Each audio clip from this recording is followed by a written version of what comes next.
want to welcome our very special guest of the evening tonight, no stranger to this show, ATG Radio. He's got a title defense on May the 18th, just a couple weeks away at Boardwalk Hall in Atlantic City, New Jersey, and he faces a very tough British opponent by the name of Lee Purdy, three-time world champion, the current IBF World Welterweight Champion, Devon Alexander the Great. Welcome back to ATG Radio, champ. How you doing tonight? Oh, man. Thanks for having me again. Always a pleasure. Hey, I got to, Dev, here's the thing. We're used to getting you after your fight because you're in a better mood. You're not deprived.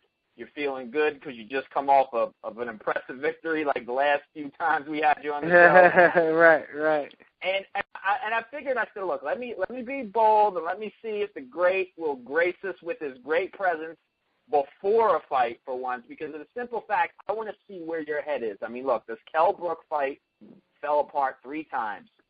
And, all of a sudden, just a couple days ago, they announced Lee Purdy. And I'm sure, look, I know a little bit about Lee Purdy. It's, it's my job to go, no matter how big or how small these guys are. But all of a sudden, they're like, Devon, you're going to fight Lee Purdy. Now, Kell Brook, a big undefeated star over in the UK. And then you look at Lee Purdy, 23-1, and you're like, I could have got a guy here in the United States with that. I got to get what your thoughts are, man. How are you mentally? Does this affect you physically, training, preparing so many times for Kell Brook, that you got this guy that I'm pretty sure you don't know much about? Well, this is the thing. You're right. Kell Brook counseled like three times. Well, the fight been postponed 3 times. He got injured twice, and my bicep got injured. But, I had to move on. I wasn't going to sit back and wait another 3 or 4 months for his ankle to heal. And, then opportunities keep coming up, and I'm not able to take it. So, we just said we'll move on. We'll fight the next in line, the next mandatory in line. We offered the fight to Bizier, which is not ranked number 3 guy. He said he didn't want to fight, so we offered to Lee Purdy, which he took the fight. So he's a good, solid fighter. It wasn't no trouble at all, adjusting to how Lee Purdy's going to fight. I've seen all types of styles, which is boxing, slugger, come forward, whatever. I've seen it all. So he's not going to be doing nothing I ain't seen before. And that's why I wanted to ask you this, too, man. Does this affect you in training? You're preparing for Kell Brook, a great talent from the UK. Obviously, many people consider the United States and the UK as, Earth to Mars as far as talent in boxing, even though they do have some great talent. But, I expected you to dominate Kell Brook. I was really looking forward to that fight. Mm-hmm. Does this by any chance, I know you're not going to say no. Yes, it does. But does by any chance, take a notch down of your focus going into this fight because it's not the big star from the UK that you were expecting? You and your coach, are you relaxing a little bit by any chance? Well, I'm always prepared to go a hard 12 rounds because you just never know. You're the champion. Absolutely. You have the IBF belt, so you're gonna. They want what you have, so you're gonna be having a lot of people gunning for you. People from every fight you get into, they're going to be gunning for you. So you got to be prepared for all of that. So, I don't take anybody lightly. I know what I'm capable of doing. I know what Lee Purdy is capable of doing. And I haven't took my training down a notch because, I want to look impressive. I want this to be a statement fight for me, and that's what I'm going to do. 147, you're a world champ at it. You're looking dominant. You're beating everybody put in front of you at 47. Is this it? Is this that spot? No big money fights luring you to go back to 140. Nothing going, to say, hey, maybe you can go to 54. Is 47 where are we going to see the great continue his path of greatness in boxing? Indeed. 147 is where I'm going to make my mark, where I'm going to make my threshold, where people are going to recognize me as one of the best in boxing. I started with Medina, and I'm going to finish with one of the, top person in boxing, which is Mayweather. We don't look past nobody, but, we're going to continue to grind and continue to do what we got to do. And we're going to get to the top eventually. And speaking of Mayweather, before I pass you over to one of my co-hosts, but, speaking of Mayweather, before the Kell Brook fight was announced, you were, I got to be a little controversial. You were like a coochie hair away from getting that fight with Mayweather for May 4th. You know what I'm saying? You were right there, man. You were, and he tweeted it. You were like, and I know you went out there and said, hey, it's a possibility. I'm waiting for a contract. You didn't get that fight May 4th. Robert Guerrero did. I mean, I know you got your own fight just a little bit more than 2 weeks away, but is May 4th, Guerrero and Mayweather, is that something that you are, like, looking to? Because, Golden Boy, the new Showtime deal, Floyd's looking for opponents. Is that, are you looking closely at that fight? Well, I'm like you said. I'm not going to give you a straight answer. I'm always going to go around the corner, but I'm focused on the 18th. We already know what can be in the future. We already know what the possibility could be. So we're just going to continue to beat these guys. And after May 18th, we're going to go back to the drawing board and see what's the best situation. So I'm in a mix of everything. I'm happy to be in the mix of everything, and we'll just have to see. I saw an article where Amir Khan wants to challenge me, and he can get it too. So we'll just have to see. Hey, now, Dev, again, my co-host is sitting there waiting. Again, this is like, usually you come on the show, we're celebrating. We're, great victory, congratulations. Now I want to say motivating. I mean, because look at it like this, Dev. I was excited about that fight, Mayweather and Alexander, happening on May 4th, but it didn't. Is it to you to train as hard as you possibly can, like you are fighting Mayweather, but obviously doing it for Lee Purdy? You look impressive in this fight. Blast this guy out in impressive fashion. You're knocking on Mayweather's door, unification. Is that now? Look, I know I don't going around the corner, but that's his motivation, man. Dev, you got 2 weeks, man. Let's blast this guy out. Let's get let's get Money May in September. I'm just saying. That's what I think. That could be a plan. That's the plan. Look impressive. And making letting people know that making big fights make sense. You gotta after you fight in 18, you gotta be like, okay, that does seem so bad, or that fight does make sense the way Devon Alexander looking, or vice versa.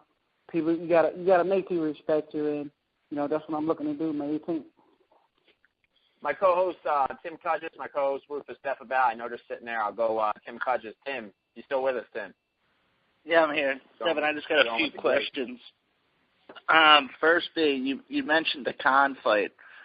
Did you get a chance to watch the Khan fight? I did watch a few rounds, and it was an okay fight. It was close. If it was over in America, I think it would have been closer than that.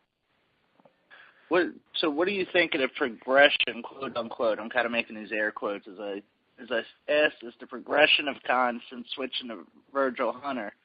A lot of people thought it would be a big change from Roach to Hunter, but it just seemed the same mistakes to me. What was your take?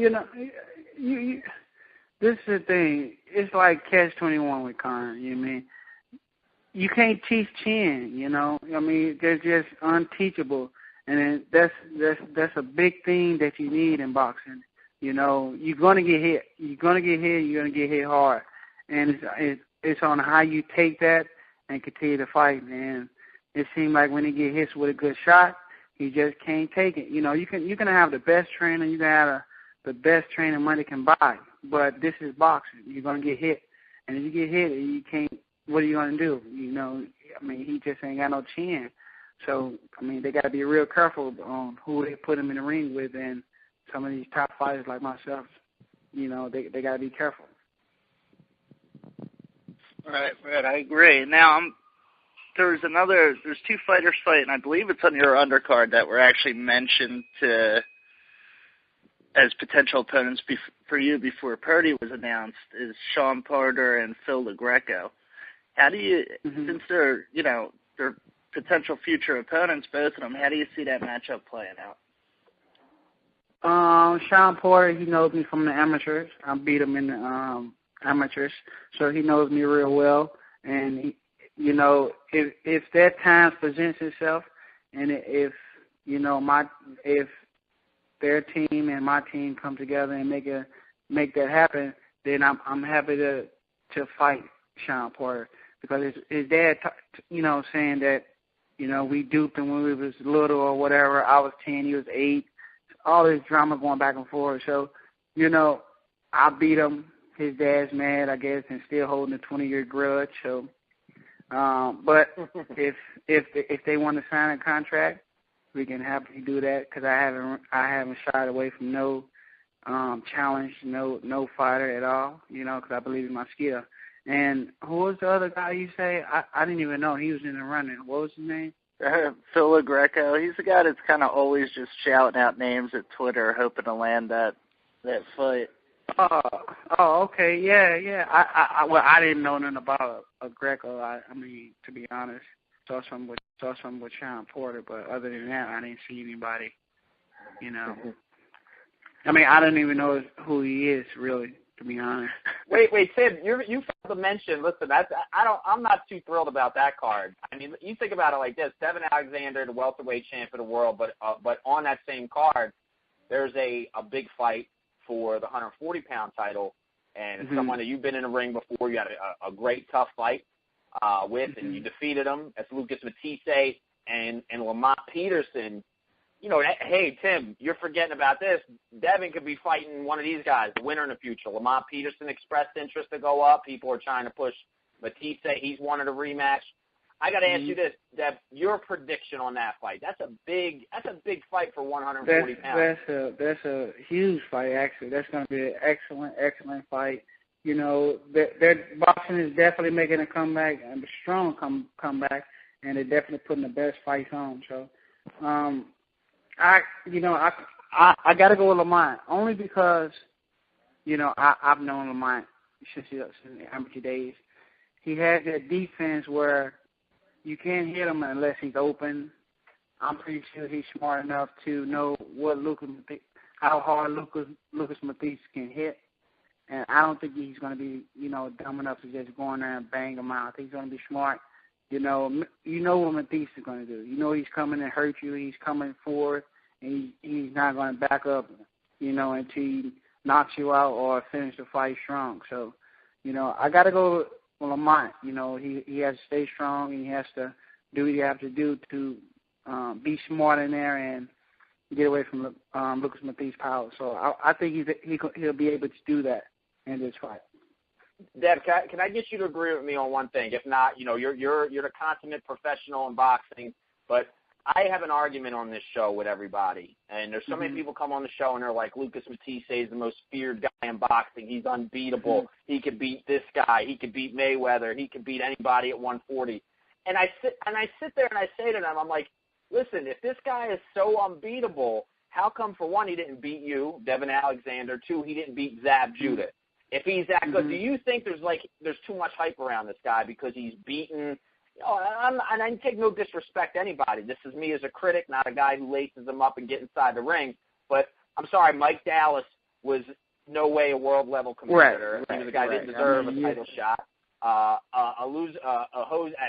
Aluzagan, or whatever his name is, nobody knew who he was. I think he was just an undefeated guy coming from another country. All right, Humberto Soto. I give him that Humberto Soto. Humberto Soto for a long time was a tough guy, but he was defeated before. Do you buy into this hype? Do you ever have to remind somebody that says, if they ever mention, like, oh, Lucas Matthysse is a beast, and you're like, well, I beat him? Yeah, this is the thing. People get caught up in the knockouts. People get caught up in, okay, what have you did for me lately? So, Lucas Matthysse does have power, but that's it. As soon as you get in the ring with somebody with skills and just as much heart and ability as he does, he's going to have trouble. That's why I'm going with Lamont, because, Lucas Matthysse is not that smart in the ring. He thinks a little bit, but not too much, In boxing, if you're knocking a lot of people out, people are going to jump on your bandwagon. People are going to say you're the most feared. just like GGG. They're going to say you're the most feared. You can't be beat. I mean, that's boxing. That's what it. Until they get in there in a real fight, and you know, a guy with just as much skills, then they're going to see, and then they're going to retract and say, okay, he's not so bad. You know, he's not that bad as we thought he was. So, you know, it's just the knockout. The knockout excites people.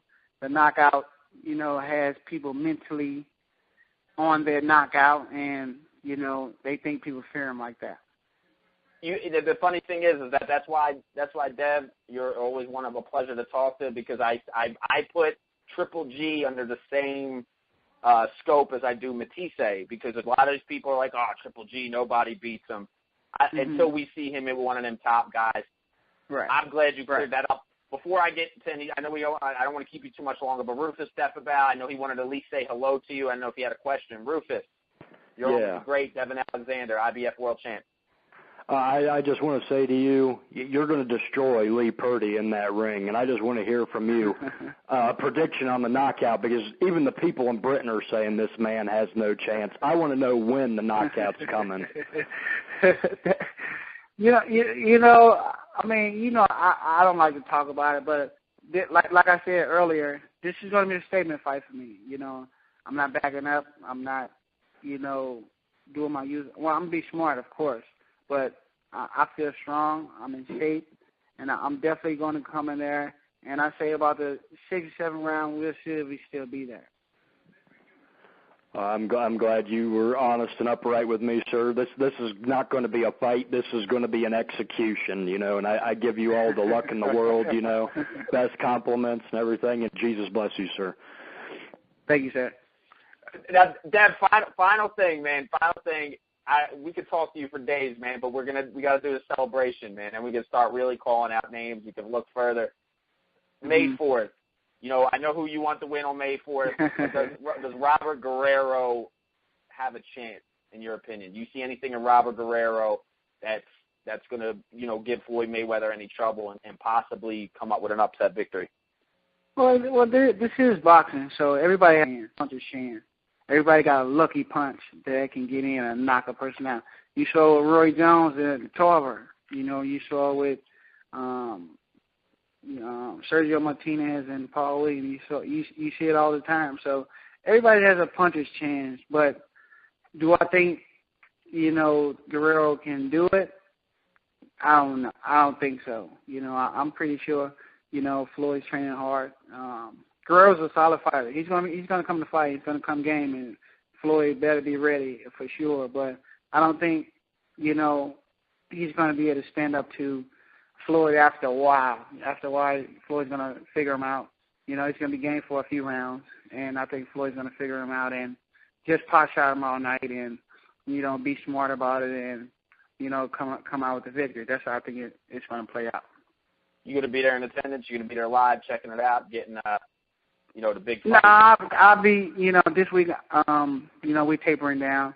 You know, we still getting finishing the final touches on myself for May 18th, and, you know, got 2 more weeks, then we'll be heading to Atlantic City. So, I won't make it, but I'll be watching. I'll be watching at home. Deb, we're going to be watching May 4th. We're going to be watching on May 18th. It's good to see you back in the ring. You know, it's been a little while, man. We want to get to see you at least in the ring one more time by the end of the year in a big fight. You know, but Lee Purdy stands in the way as he's a tough Brit. And but like I said, you say 6, 7 rounds, man. I would still say you make a statement, you beat him up for 10, and then, you know, put him out, man. Just make it, you know, get in there, get some rounds in there, shake that 7-month rust off since the last fight, and that's your opportunity. But whether it's 1 round or 12 rounds, man, Dev, I know you're going to go out there and you perform. You're one of the best fighters in the world, and I know on the 18th we're going to get to see why. And at the end of 2013, you know, that big fight comes for you, man. Big unification, big time fight. We get to see Devon Alexander the Great in the brightest of lights.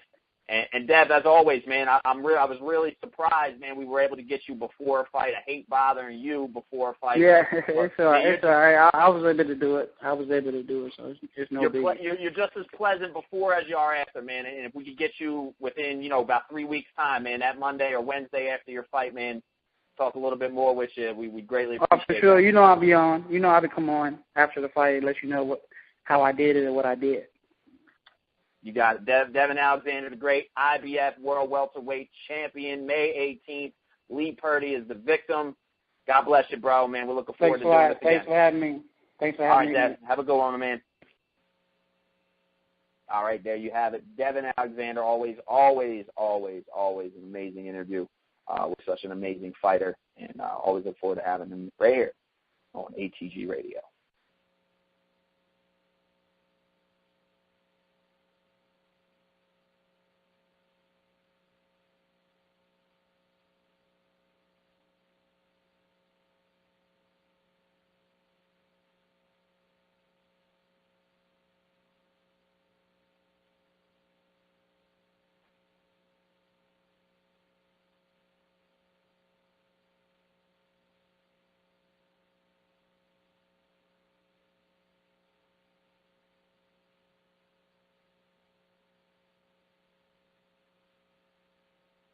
The host has joined the conference.